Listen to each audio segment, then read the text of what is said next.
আসসালামু আলাইকুম শিক্ষার্থী বন্ধুরা, এসটিএমএল বাংলা ভিডিও টিউটোরিয়ালের আজকের পর্বে আপনাদেরকে স্বাগতম। গত পর্বে আমরা ক্যাপশন ট্যাগের কাজ দেখেছিলাম। এ পর্বে আমরা আরও কয়েকটা ট্যাগ সম্পর্কে জানবো। সেজন্য আমি আমার ব্রাউজার ওপেন করেছি এবং আমার ভিজুয়াল স্টুডিও কোডটা ওপেন করি।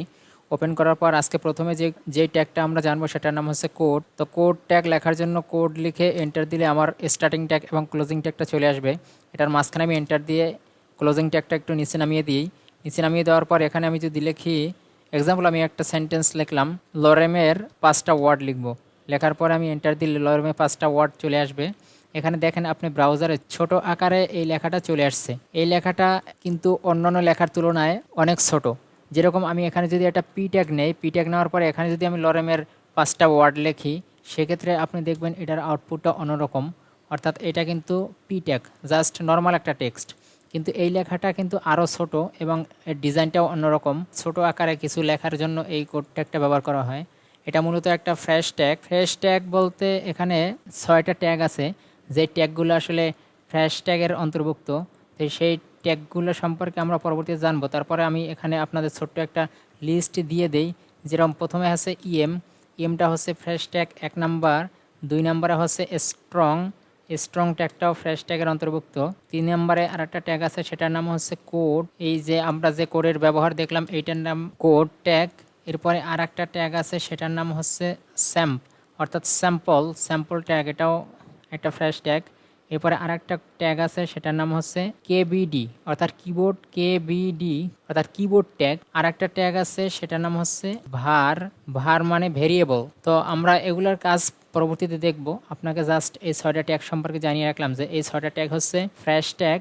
আর এগুলো প্রত্যেকটা ট্যাগে ইনলাইন ট্যাগ। ট্যাগ সাধারণত দুই ধরনের হয়, ব্লক লেভেল এলিমেন্ট আর একটা হচ্ছে ইনলাইন এলিমেন্ট। অর্থাৎ একটা ট্যাগ আছে যেরকম এই পি ট্যাগ, এটা কিন্তু এই লেখাটা আপনার এখান থেকে পুরো ওয়েবসাইটের পুরো জায়গাটা দখল করে নিয়েছে। সে কিন্তু এতটুকু জায়গায় সীমাবদ্ধ নাই, সে কিন্তু এই পুরো জায়গাটা দখল করে নিয়েছে। আর এই লেখাটা কিন্তু সে পুরো জায়গাটা দখল করে নেয় নাই, সে এতটুকু জায়গায় সীমাবদ্ধ। তো এখানে যে সে পুরো জায়গা নেয় নাই আর সে যে পুরো জায়গা নিয়েছে, সেটা দেখার জন্য আমি যদি রাইট ক্লিক করে ইন্সপেক্ট করার পর আপনি এখানে মাউসে ক্লিক করার পর যদি আপনি এখানে ধরেন মাউসটা, তাহলে আপনি দেখতে পারবেন যে এ পুরো জায়গাটা দখল করে নিয়েছে এবং উপরে এবং নিচে সে কিন্তু মার্জিন নিয়েছে। আর এই লেখাটা যদি আমি ধরি, তাহলে দেখেন এখানে কিন্তু এইটার মতন এরকম উপরে একটু লালসা কালার, মাঝখানে ব্লু কালার, হালকা ব্লু, এটা এরকম আসতেছে না। এটা কিন্তু জাস্ট এতটুকু জায়গায়। অর্থাৎ এটা হচ্ছে ইনলাইন এলিমেন্ট, এটা হচ্ছে ব্লক লেভেল এলিমেন্ট। এটা আমাদের পূর্বেই বলার দরকার ছিল, তো আমি ভুলে গেছিলাম। তো ইনলাইন এবং ব্লক লেভেল এলিমেন্ট দুইটা আলাদা জিনিস। সে এখানে এতটুকু জায়গায় নিছে, পরবর্তীতে যদি এখানে অন্য কোনো ট্যাগ লেখা হয়, সে কিন্তু এখান থেকে শুরু করবে। আর এই পি ট্যাগটা কিন্তু তার ভিতরে কাউকে প্রবেশ করতে দিবে না, সে এই পুরো জায়গাটা দখল করে নিয়েছে। তো আমরা পরবর্তীতে আরও বিস্তারিত জানবো সম্পর্কে। তো এই ফ্রেশ ট্যাগগুলোও আমরা শিখব পরবর্তীতে। তো এখন আমি আর একটা ট্যাগ সম্পর্কে আপনাদের জানাই, সেটা হচ্ছে কল মূলত। তো এই কল ট্যাগের ব্যবহার আমরা শিখব। কল ট্যাগের ব্যবহার শেখার জন্য আমরা একটা টেবিল নিতে হবে। তো টেবিল যেহেতু আমাদের নেওয়া আছে, তাই আমি আগের টেবিলেই কাজ করি, অথবা আমি এটা এখান থেকে কপি করে নিয়ে যাই। এখান থেকে কপি করে Ctrl+C দিয়ে কপি করে আমি এখানে Ctrl+V দিয়ে পেস্ট করে দিলাম। Ctrl+V দিয়ে পেস্ট করার পর এখানে নিচে কিন্তু ওইটা চলে এসেছে। তো এটার ভিতরে আমরা কলটা কি এটা সম্পর্কে একটু জানার চেষ্টা করি। টেবিলের সব কিছু ঠিকই আছে, ক্যাপশনও ঠিক আছে। এখানে আমি টেবিলের নিচে এই কলটা নেব, এন্টার। কলটা একটা সিঙ্গেল ট্যাগ, এটা কিন্তু ডাবল ট্যাগ না, সে হচ্ছে সিঙ্গেল ট্যাগ। কলের ভিতরে আমি এখন লিখব এক্সাম্পল স্প্যান ইকুয়াল কোটেশন 2 লেখার পর আপনি এখানে কোনো পরিবর্তন দেখতে পাচ্ছেন না, পরিবর্তন দেখতে পাবেন, আর একটু অপেক্ষা করেন।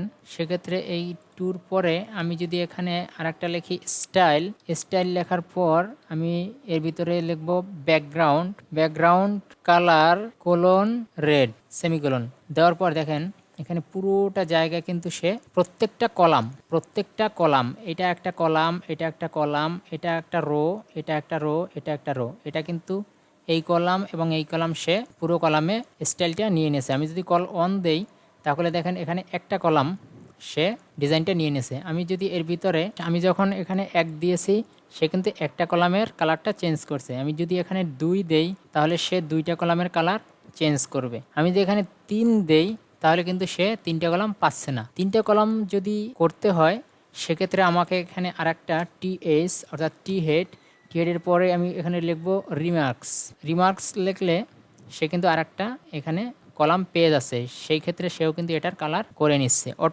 অটোমেটিক কালার করার পর এখানে আমি যদি আরেকটা এখানে রো কলামের ভিতরে যদি আরেকটা রো নিতে যাই সেক্ষেত্রে আমাকে টিডি টেবিল ডাটা দিয়ে রিমার্কসে আমি যদি লিখি জাস্ট হ্যালো লিখলে দেখেন এখানে কিন্তু হ্যালো লেখাটা চলে আসছে আর সে কালার করে নিয়েছে। এটা হচ্ছে মূলত কলের কাজ।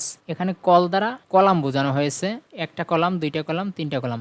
আমি যদি এখানে এই 3 কলাম কেটে 2 কলাম দেই 2 দেই তাহলে সে 2টা কলামে ডিজাইনটা পাবে, 3 কলামের ডিজাইনটা পাবে না। তো এরপরে যদি আমরা আরেকটা ট্যাগ সম্পর্কে জানি সেটার নাম হচ্ছে কল গ্রুপটাও আমরা এই টেবিলের মাধ্যমে শিখে নেব। Ctrl+C দিয়ে কপি করে Ctrl+V দিয়ে পেস্ট করে দিলাম। পুরোটা কপি করে আমি এখানে নিয়ে আসলাম, নিয়ে আসার পরে এখানে 3 দিলাম। 3 দিলে দেখেন 3টার কালার রেড হয়ে যাচ্ছে, ব্যাকগ্রাউন্ড কালার। তো আমি এখানে এখন যেই ট্যাগটা দেখবো সেটার নাম হচ্ছে কল গ্রুপের মাধ্যমে আমরা এখানে একটা কালার দিব, এখানে আরেকটা কালার দিব। তো এখানে একটা কালার, এখানে আরেকটা কালার দেওয়ার জন্য আমাকে যেটা করতে হবে, আমাকে একটা ট্যাগ নিতে হবে, সেটার নাম হচ্ছে কল গ্রুপ দিয়ে এন্টার দিলে একটা কল গ্রুপ ট্যাগ চলে আসবে। এটা স্টার্টিং ট্যাগ আর একটা ক্লোজিং ট্যাগের ভিতরে আমি এই কলটাকে আগে যে ডিজাইন করেছিলাম সেই কলটাকে দিয়ে দিলাম। কলটাকে দিয়ে দেওয়ার পর এখানে কিন্তু সে 3টাতেই কালার নিয়ে নিচ্ছে রেড। তো এইটাকে আমি 2 করে দেই। 2 করে দেওয়ার পর দেখেন এখানে 2টাই কালার নিয়ে নিয়েছে রেড, একটা কিন্তু হোয়াইট কালার আছে। এই হোয়াইট কালারটাকে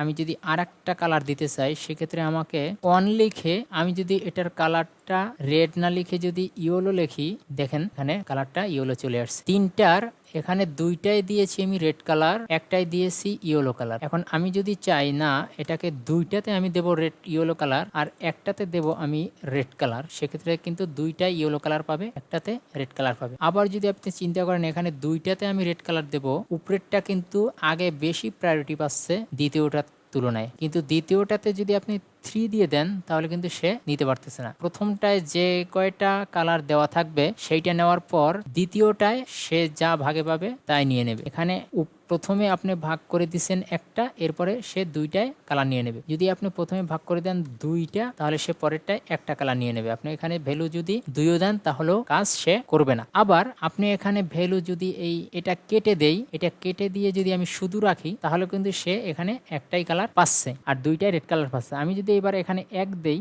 তাহলে দেখেন সে একটা ইয়েলো কালার, একটা রেড কালার আর একটা হোয়াইট কালার। এখন আমি এইটাকে আরেকটা কপি করে আমি যদি এটাকে দেই ব্লু তাহলে সে কি ব্লু কালার পাবে? এভাবে আমরা কল গ্রুপের মাধ্যমে বিভিন্ন কলামের ব্যাকগ্রাউন্ড, এছাড়াও কলামের টেক্সট, এছাড়াও আমার বিভিন্ন ডিজাইন এখানে কল গ্রুপের মাধ্যমে প্রত্যেকটা কলামে করতে পারি। কল গ্রুপের মাধ্যমে পুরো কল গ্রুপটাকে সে নিয়ে নেওয়ার পরে যখন আমরা কল দেব সে এক একটা কলাম পাবে। এই এক একটা কলামে আমি যে স্টাইল দেব ঠিক সেই স্টাইলই এখানে অ্যাপ্লাই করা হবে। তো কল গ্রুপ, কল, কোড, আজকে আমরা এই 3টা ট্যাগ সম্পর্কে জানলাম। পরবর্তী টিউটোরিয়াল দেখার আমন্ত্রণ রইল। সে পর্যন্ত সবাই ভালো থাকবেন আর বাসায় প্রচুর পরিমাণে প্র্যাকটিস করবেন। যত বেশি প্র্যাকটিস করবেন তত বেশি আপনার মনে থাকবে, যত কম প্র্যাকটিস করবেন তত ভুলে যাবেন। তো আগামী পর্বের আমন্ত্রণ রইল।